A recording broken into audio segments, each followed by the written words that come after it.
Hey ladies, welcome to today's session. We are not live as I'm currently on Tony Robbins Wealth Mastery for the next 4 days and it's freezing up here. I'm so rugged up. We're diving into topics that resonates with us all. Imposter syndrome. Ever felt like you don't deserve your success and everyone will soon discover that you're not capable as you think? You're not alone. Today we're going to unpack what is imposter syndrome, how it shows up in your lives, why it's crucial, and I'm going to share some personal stories, some strategies, and really open the floor for you for your questions and experiences. So pop in the chat. Who suffers from imposter syndrome? Own it. I do. I have. Continue to. You know, imposter syndrome is a persistent belief that success is either undeserved, attributing accomplishments rather to luck rather than your hard ability and work.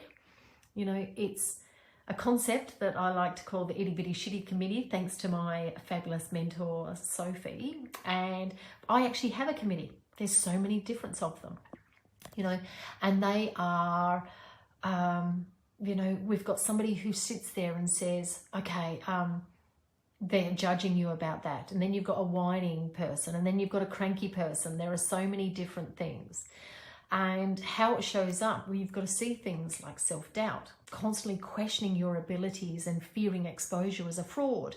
My granddad, God love his soul, used to say to me, Monica, get rid of the bloody rug. Because I used to say I was constantly fearful that somebody was going to pull out the rug from me. Sometimes you're attributing success to luck. You're dismissing your hard-earned achievements as flukes. No, it's not. If you've done the work, then you've done it, right? Perfectionism is another one. Setting unrealistically high standards, right? And feeling disappointed when they're not met. My gosh, how many of you say, I'm going to do all this? Actually, I've just gotten off a call. You know who I'm talking to. Just gotten off a call of feeling all these lists and not completing them and then beating themselves up. So why not be more realistic and just say, I can only do this today? What about fear of failure? Avoiding risks due to fear of being exposed as incompetent. So you're not putting yourself out there. You're not creating those opportunities. You know, there are so many reasons as to why you need to address it. Ignoring imposter syndrome, my beauties, can lead to chronic stress. It can lead to burnout and so many missed opportunities. And what it can do is erode self-esteem, hinder your career growth, keeping you from achieving your full potential. Can you tell I'm talking fast because I need to get back into my call? There is a long-term impact. Chronic self-doubt, right? And fear can cause significant emotional turmoil, anxiety, depression, debilitating pressure to perform. Long-term, my loves, the effect includes, you know, career stagnation, unfulfilled potential. Sharing my own journey, right, with the itty bitty shitty committee, right, they show up uninvited, especially when I'm stepping outside of my comfort zone. My strategy, you might have heard it, I let them keep me company. Somebody asked me recently, why do I even keep them company? Because they're there. But what I do, acknowledge they think they're keeping me safe, but when they get too noisy, I imagine putting them in the boot for the rest of the car ride.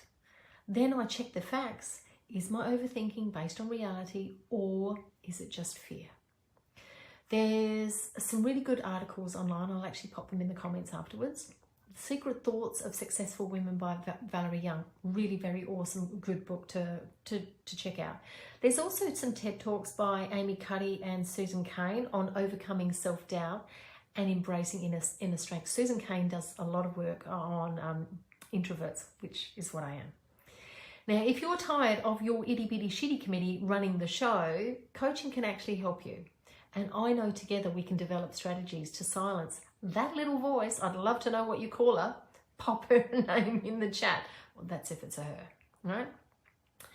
And ultimately, I just want to ask, have you ever felt like you don't deserve, you know, your success and others will soon discover that you're not capable as you think? Let me know. Is it a yes? Is it a sometimes? Is it a no? There's so many things there that, you know, that we can work towards and do, but knowing that is really critical. You know, does your inner voice tell you that you're a fraud? You know, can it and has it roadblocked your success, right? You know, you are enough, my loves, just as you are, just completely as you are. So take a moment to remind yourself that you are enough, just as you are. It's easy to fall into the trap of thinking we need to be more or do more to be worthy. But guess what? You're already incredible. Believe it, embrace it, live it, because I sure as hell do. Anyhow, I've got a jet. I literally need to get in there. I'm already running behind. So I've been going since 12 a.m. this morning. I finish at around 12 today. But either way, that's it. I'm done. I promise to be live next week.